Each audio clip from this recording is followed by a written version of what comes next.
police brutality or police excessive use of force, which came out in the Justice Department report last fall, but also media coverage of that, whether it's been fair, whether it's been complete enough. And you're going to hear about some reasons why it actually can't be complete. The panel, let me introduce you. The person who's going to go first is Joe Cimperman, and he's sitting down at the far end there. He's a Cleveland City Councilor, and he's also on the security committee that oversees the police. He is a John Carroll graduate. We're very proud of him. Next to him is Mansfield Fraser, who we're delighted to welcome to John Carroll, and who has a radio show on WTAM. Anybody who wants to listen to past shows, he's done quite a few on this topic. It's a call-in show, so you can even call and ask him questions.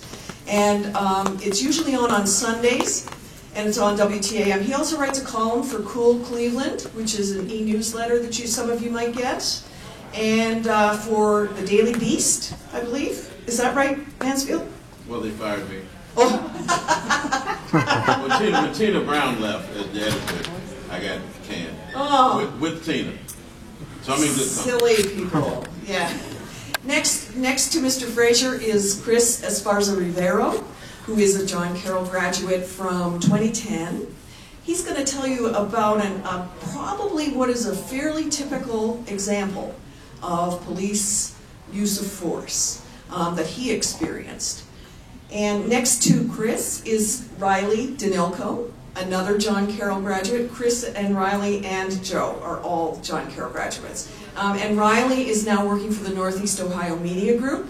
There are some of her stories at the back, copies of some of her stories. And she's covered the Tamir Rice shooting, the Department of Justice report, and some of the follow-up stories that they did on the issue. So I'm going to ask her to talk about that coverage. I have asked all these people already, so they know what they're going to be talking about. Each of the panelists is going to speak for about 12 minutes, and afterwards we will have a question and answer period, so you can all ask your questions. I'm going to ask Mr. Cimperman to go first, but I will also give him a chance to speak at the end of all the panelists speaking, just in case somebody says something inflammatory.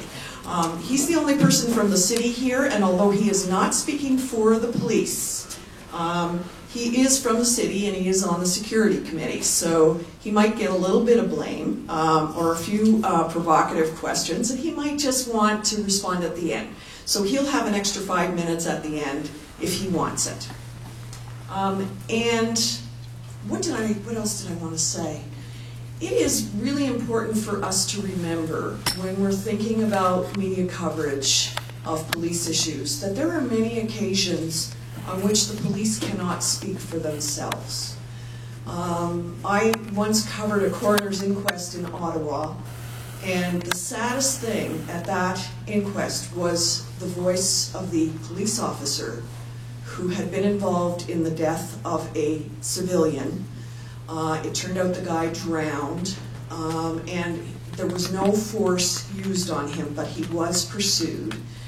And this police officer ended up committing suicide before the inquest because the media coverage was just so against the police. He was just feeling awful. So I think we have to keep in mind that there really are different sides to this story, and that we should be listening as openly as we can to one another while still making very important points that need to be made.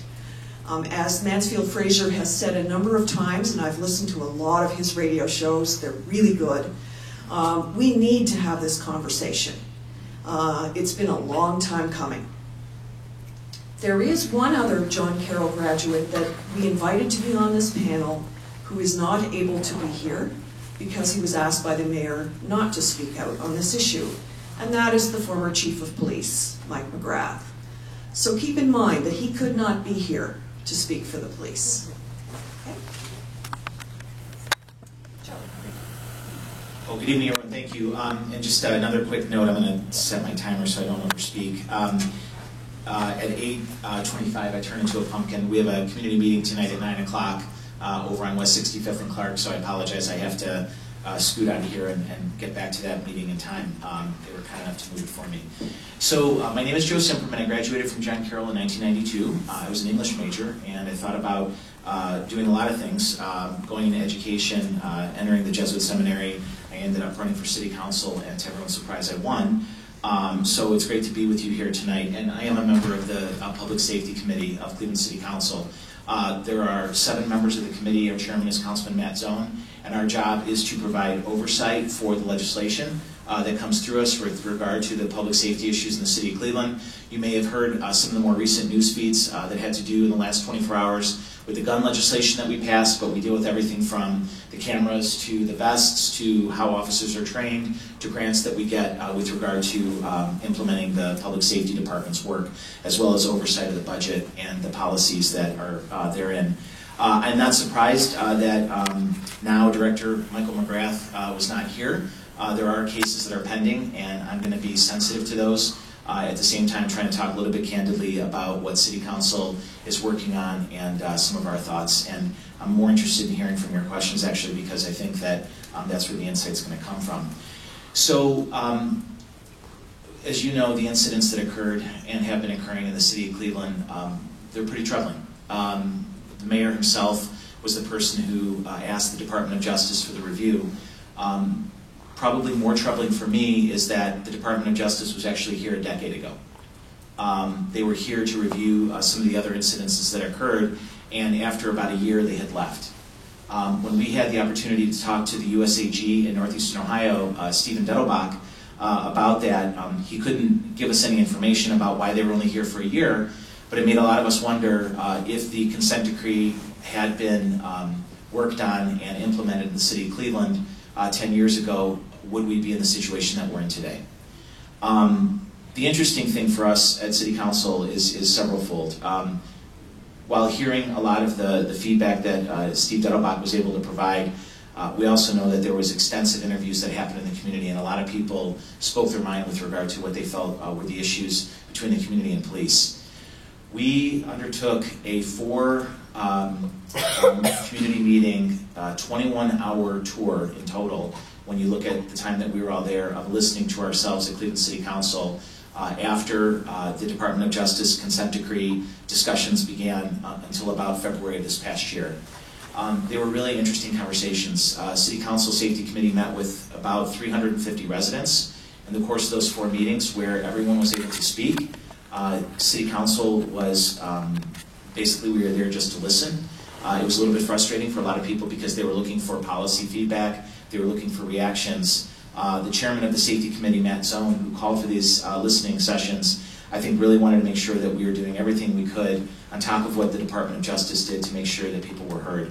A report recently came out, it's online on clevelandcitycouncil.org, you can look at it, but there were a few interesting things that came out of that for us with regard to the listening tour. One was the sense that the relationship between the Cleveland police and the community in many parts of the city was considered to be broken. The question wasn't asked, was it irreparably broken? But I think a lot of people had a really fierce skepticism that it could ever be fixed. The second thing that came out of the listening tour that I thought was interesting was the fact that people felt that this wasn't something that had happened in the last 2 years or 3 years. That this is something that people had been talking about for a while. The third thing was that people recognized that there were many, many police officers who were on the force who were actually working very hard, were diligent and professional, and were not engaged in the behavior that the Department of Justice was studying the result of the consent decree. But the truth was there were too many people who were engaged in the behavior that people considered to be discriminatory and was something that a lot of people felt was disrespectful, harmful, and in some cases lethal toward members of the community. The fourth thing that came out of the listening tour that I thought was really interesting was a sense that a lot of people in our neighborhoods wanted to get back to a time when they felt that they actually knew who their police officers were.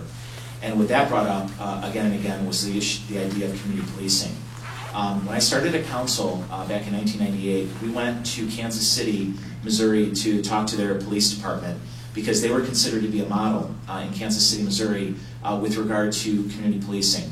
And a lot of the ideas that Kansas City was doing, the police mini stations, the fact that officers were assigned to the same zone over and over again. They basically were what people know as the beat cops. They were able to actually talk to people and get to know them for a lot of reasons, whether it was budget or policy over the last 15 years. The mini stations, a lot of those officers who were assigned actually, that policy changed, and a lot of people felt disconnected from the police officers, and that was brought up.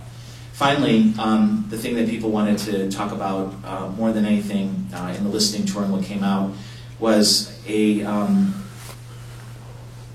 just an absolute frustration at the senseless violence that was occurring in the city. And it's the senseless violence that occurs, which is the topic of what we're talking about today.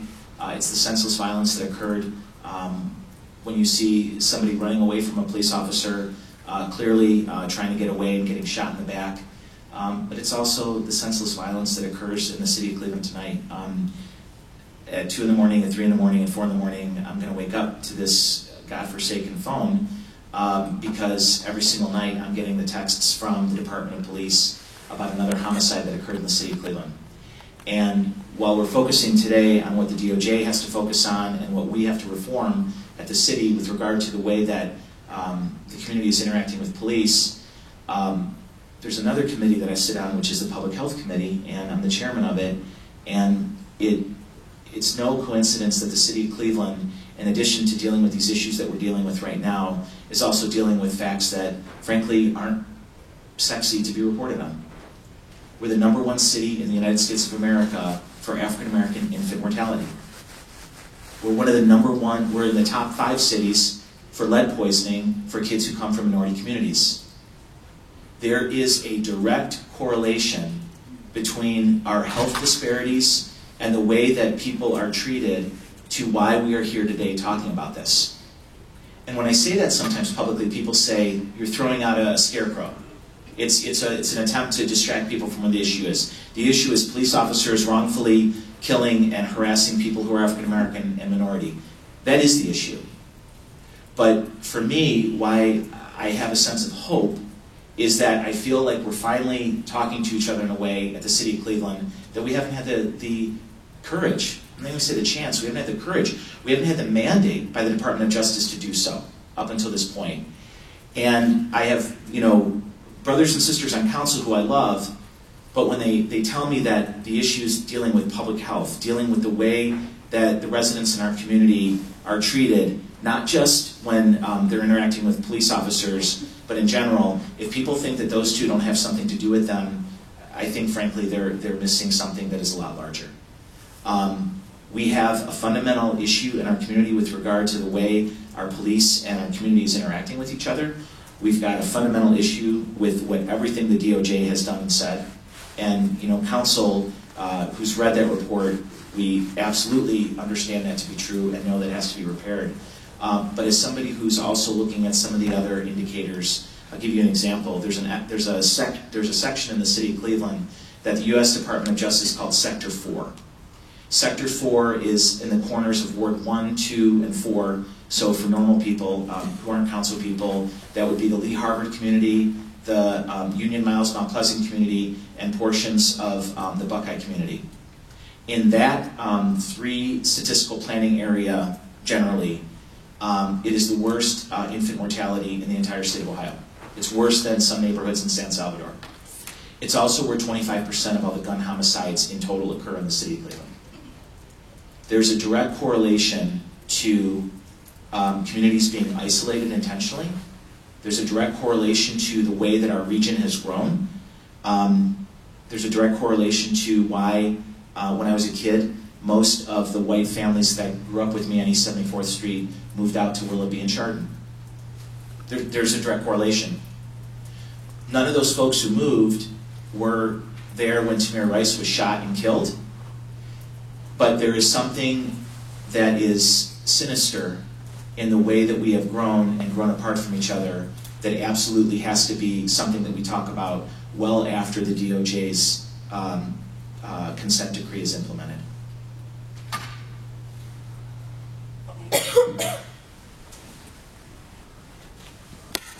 Thank you. And to any of our panelists, if you want to stand up when you're speaking, you can come here and use this mic, or if you want to sit down, that's fine too. Riley Danelko from the Northeast Ohio Media Group. Oh, did I say thank you to Councilman Simperman? I should say that first. Thank you very much. That was a really good summary. Thank you. So Riley's going to talk a little bit about what it's been like in her first year of reporting after graduating, to cover some of these stories in the city of Cleveland. Hi.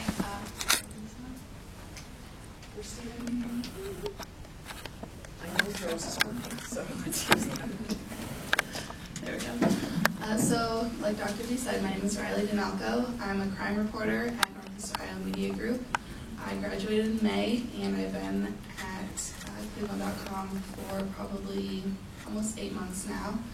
I primarily cover crime in the suburbs. I actually just started covering crime in Cleveland Heights, University Heights, South Euclid, so this area over here. And but when all of this started going down back in November and December with the DOJ report and the Tamir Rice shooting, I got pulled off my coverage a lot to help out with this because it was obviously one of the biggest things going on at the time. And something that is interesting to point out is that the shooting death of Tamir Rice was actually, it wasn't even part of the investigation with the DOJ. It was just a very interesting timing with how that all happened because that investigation started in, I think, 2011. So that's definitely important to keep in mind. But so what happened when the report was released was the Plain Dealer and Northeast Ohio Media Group, we requested all of the lawsuits within the past 10 years that the city had settled related to the police department when people would sue for civil rights violations and those types of issues. And we ended up looking at about 60, and it was just millions of dollars that was paid out over 10 years settling lawsuits where people were accusing police of shooting people unnecessarily, tasering them without cause, just beating them senselessly, failing to give medical care, a lot of the things that were pointed out in the Justice Department's report.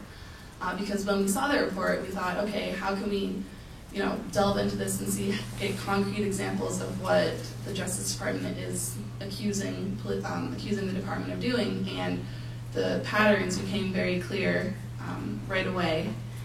And it's important to admit that, or it's important to note that when the city settles, they're not admitting to any wrongdoing. They're not saying that these allegations are true and police did this, but they're saying that they paid them to settle the case.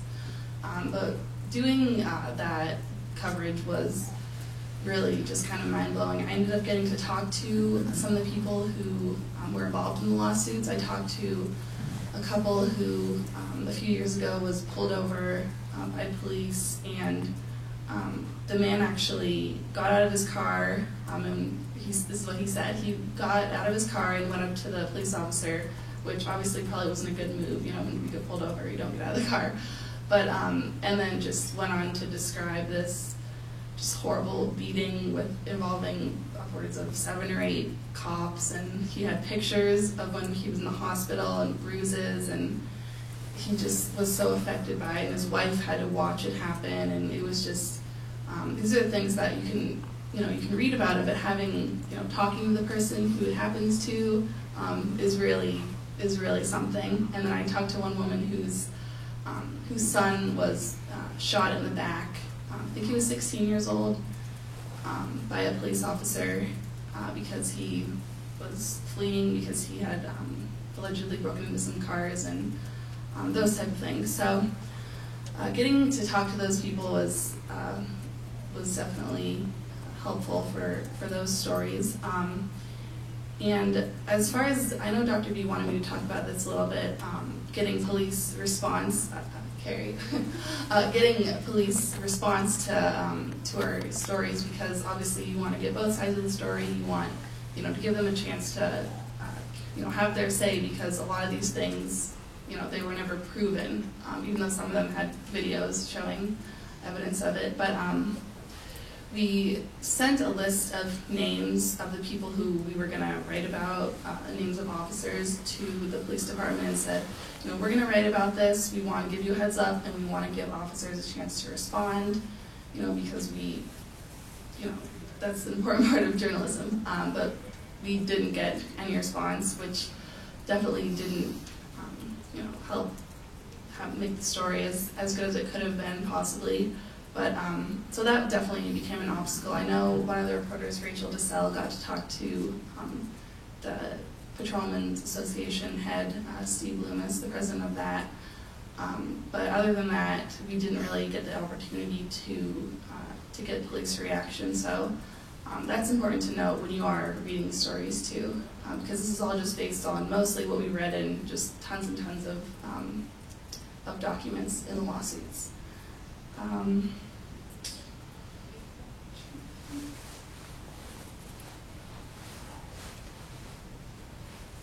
Yeah, I mean, I'm looking forward to answering your guys' questions.